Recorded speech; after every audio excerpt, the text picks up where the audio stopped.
Hi, I'm Dr. Leslie Beth Wish, and welcome to Training Your Love Intuition. Today's question is, and it's one that so many people have asked themselves, men and women, when should I have sex with a new partner?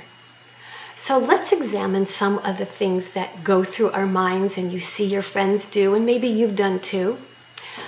Is it okay to have sex on a first date? And what's really wrong with it, if there is anything wrong with it? So this is what I have learned from my research participants and from my clients. And we're talking about thousands and thousands of people. My answers and tips to you have nothing to do with religion or ethics or morality or what the social cultural norms are. It has to do with you staying in charge of you so that you can make a wise decision. This is what sex does to your brain. Hang on, I'm going to get a prop. It does this. You would never make a great decision or an important decision of any kind when you were drunk. So why in the world would you go to bed with someone on the first date, or sometimes before even a date occurs? Because what it does is it activates all those hormones of pleasure in your brain, in men and women. Women have a lot of oxytocin, which is that hormone that creates attachment feelings. It's very important for women to have because it's the hormone that makes a woman feel close and attached to her baby. Men also have some oxytocin, but they also have vasopressin. And these and other sexual hormones are all feelings that you get, brain-centered, that make you feel you want to attach to someone. So now you're going to bed with someone you hardly know, and afterwards, what do you feel often? Could be disappointment, but it could also be a longing to attach to someone you hardly know, because, this handy prop again, your brain has been hijacked by hormones. So why would you want to make a decision that affects your heart beating, affects your sense of hope, whether this person is going to give you a rose, and this person is going to be the one because it was great sex or good sex, or maybe even sometimes good enough sex. But I want you to stay in charge of you. That way you have greater access to your intuition. You don't want to do anything that blocks your judgment so that you can make sure that you're making good decisions. Very important. So here are some things to think about especially when it's not a first date or someone who you hardly know.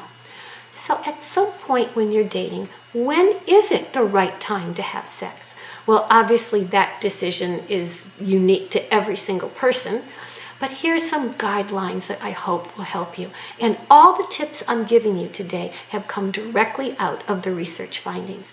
And I learned as much as my research participants. There were many, many surprises for me too, which is a good sign because a researcher should never find what he or she is looking for.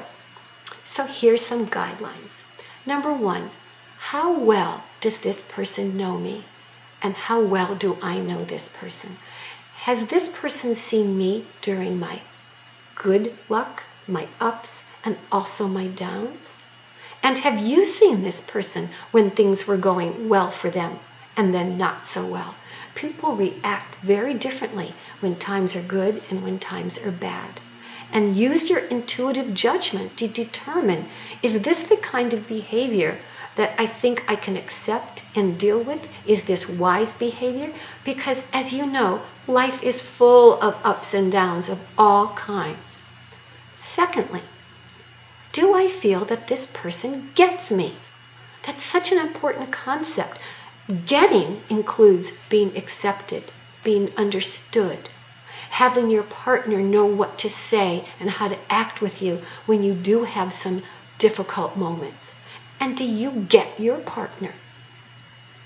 Do you respect each other? Do you like who you are in the relationship? And does your partner like who he or she is in the relationship? This is very important. These are often intuitive questions that we don't think to ask ourselves. And finally, based on the research of mine and others, especially Dr. Gottman, who has many, many research studies of what makes couples happy. And he found that basically the kiss of death and the warning signs of danger is when you're with someone who is hostile and distant to you at the same time. You feel it's negative and they're not giving to you. Or just plain out hostile. These are two of the signs. Look for whether you feel criticized all the time, picked on, whether your partner can't let those little things go. Because trust me, I've been married for over 35 years, and every day of your life with someone is a possibility of World War III starting, and you've got to know when to let it go, when to let it slide, when to make a big deal of it or not. So pay attention to whether your partner makes big deals out of nothing. All these things should be going through your head and also should be going through your heart, because the last thing you want to do is to have sex with someone, feel close to them, want to get attached, allowing your brain to get hijacked by the flood of sexual pleasure. You've got rosy tinted glasses on and you can't see your partner, and you also can't see yourself. So if you can fulfill all those descriptions and requirements about what you know about your partner and how your relationship works, whether you share the same values, the same viewpoints, the same kind of life goals, and all those things about how you relate, then you're ready for sex. Sounds complicated, but actually, when your intuition is really wise and smart and easily recognized, it's not a hard decision at all. Thank you. I hope this was helpful to you. Bye-bye for now. Thank you.